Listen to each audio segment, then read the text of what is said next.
diversity is everywhere, from sex-changing fish to male seahorses that actually give birth. In some species, male and female are indistinguishable. In others, there are two or more distinct male or female genders. There are even species where intersexed bodies are in the majority. Some animals are promiscuous, others bond for life, and over 300 vertebrate species engage in homosexual behavior. But exclusive homosexuality is a human construct.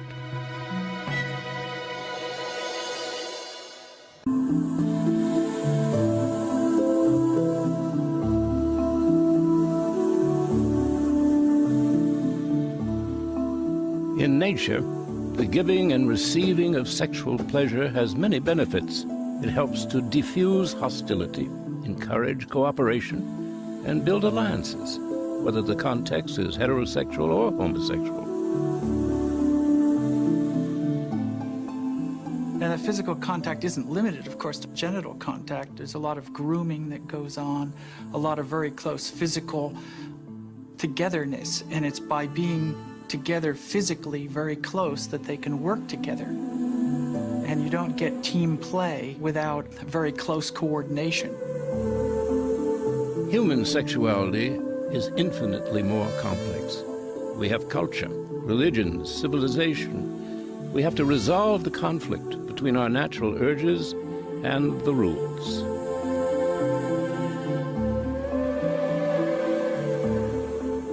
Fascinating, though, is how much the rules and the ways we deal with them vary across time and place.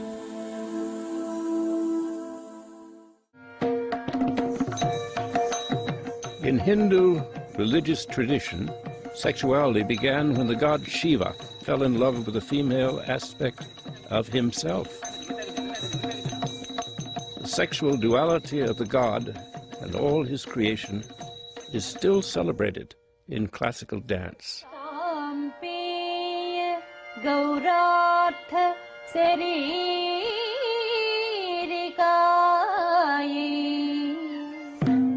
But European colonization would change that forever. When the British took India, they rewrote the rules. Diversity was made shameful and driven underground.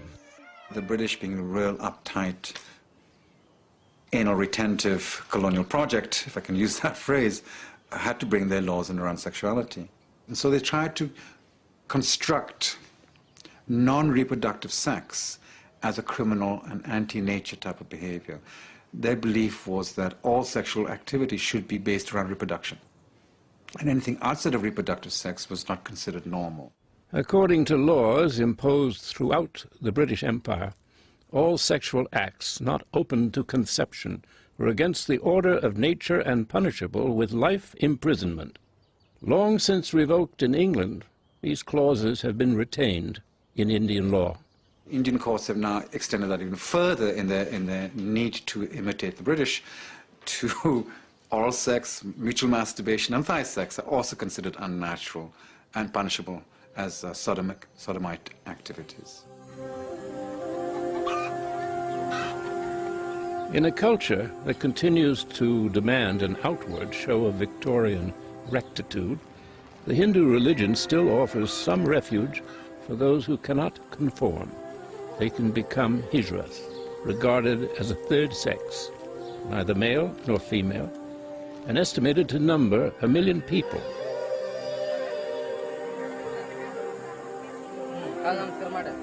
In pre-colonial times, hijras were revered, and a lingering belief in the power of the hijra blessing and the hijra curse offered them some security on the margins of Indian life.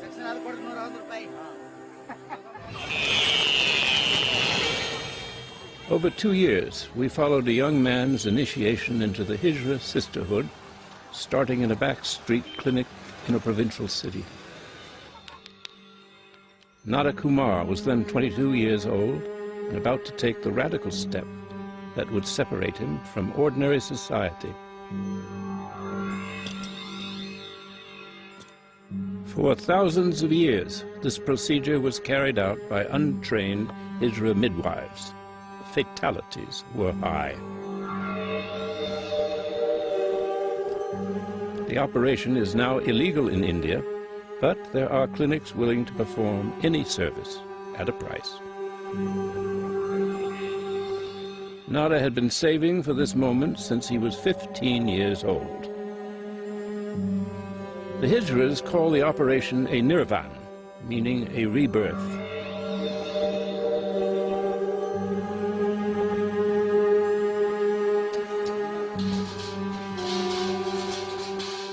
According to Hijra tradition, the sacrifice of the male genitalia induces feminine powers, the creative powers.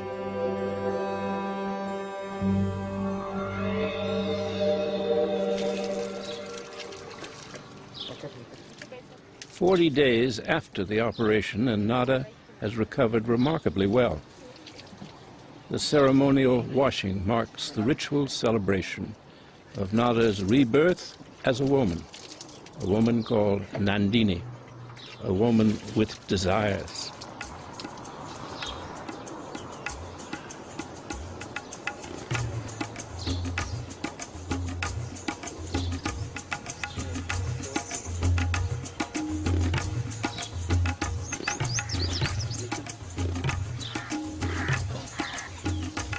Nandini is led to the altar of Santoshi Mata, a version of the Indian Mother Goddess, who apparently calls the Hijras to sacrifice their genitals as evidence of their devotion to her.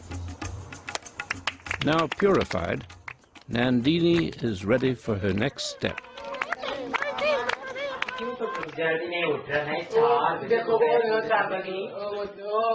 Today, Nandini is a fully fledged member of a Hijra family modeled on the Hindu guru system. 35-year-old Uma is mother and teacher to them all. What are Nandini's feelings now as she looks back on that operation? It feels good. Before, no matter how much makeup I used or what I wore, I always knew I had that male thing underneath. Now there are no more problems, but then when I used to have a bath, it was all female up to here. And when I looked down and saw that male thing, I would just sit there and cry. Now I am fully a woman. Nandini began describing the journey that eventually led her here. How as a small child she would sneak away to her room and put on her sister's clothes and makeup. When my parents found out, they would strip me naked. Is this a male thing or a female thing? They'd beat me.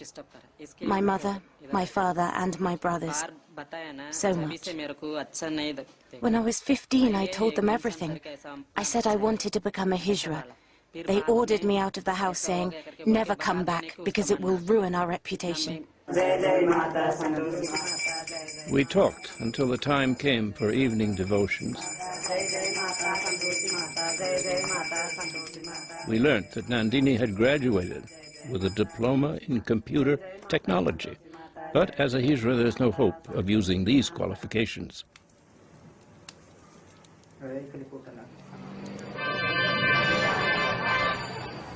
Devotions over, Nandini and the others take to the streets.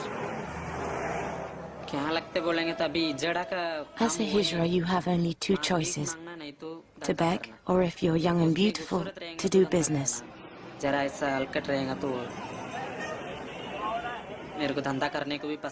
hate doing business, but I'd hate to beg even more.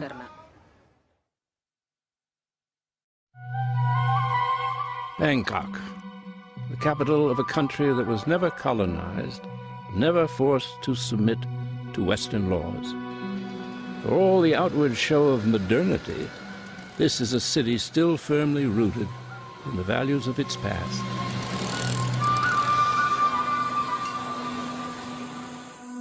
Okay. Gakkorn, stage name Go, top model, a star of Thai cinema and a Bangkok celebrity. What makes Go's story so remarkable, at least in Western eyes, is that she was born male. She is a Katoa, one of Thailand's huge community of ladyboys. Later this year, Go will be married to Watanasak, a movie executive. The first time I met Go, I saw her as a beautiful female star. Now she's simply the woman I love. Surely what matters, if you really love someone, is the beauty on the inside, the beauty of mind and character.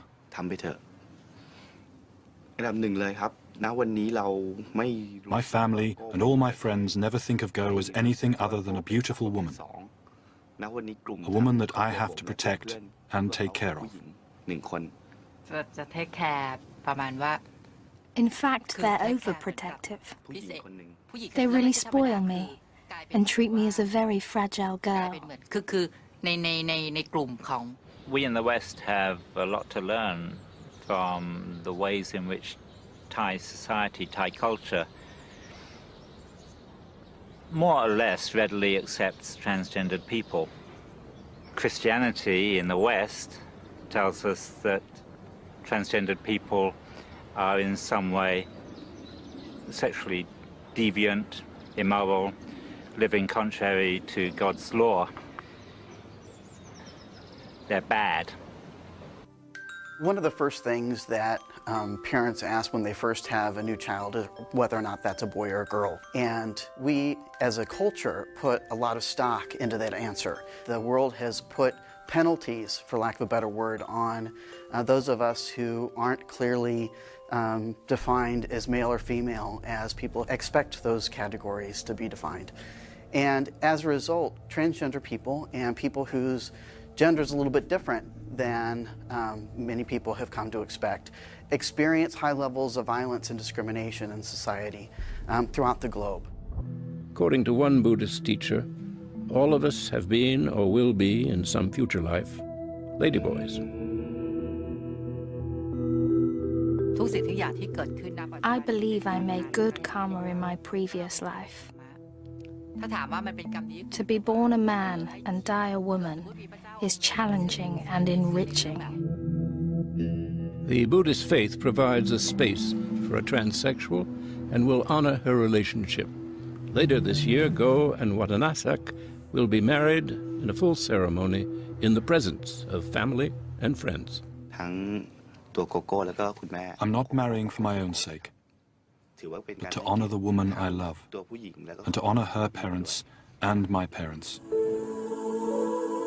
The lesson seems to be that when the culture allows it and opens the gates, nature flows through, and a rainbow of sexual diversity begins to emerge. The numbers of Thai Katoa are startling. 300,000 according to a recent estimate. That's about 1 in 100 of the male population.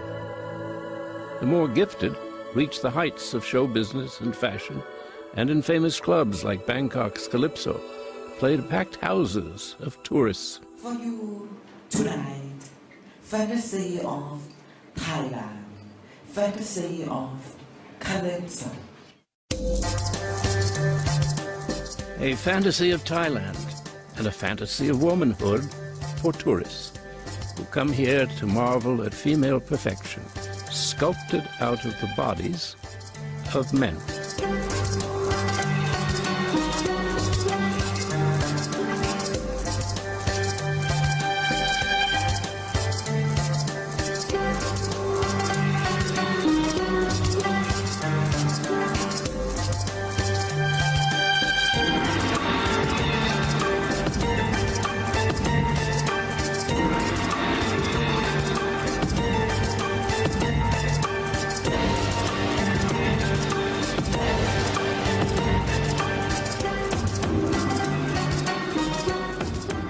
But how do these Thai beauties see themselves? Simply as women? Or are there many variations, many shades, many ways of being Katoa?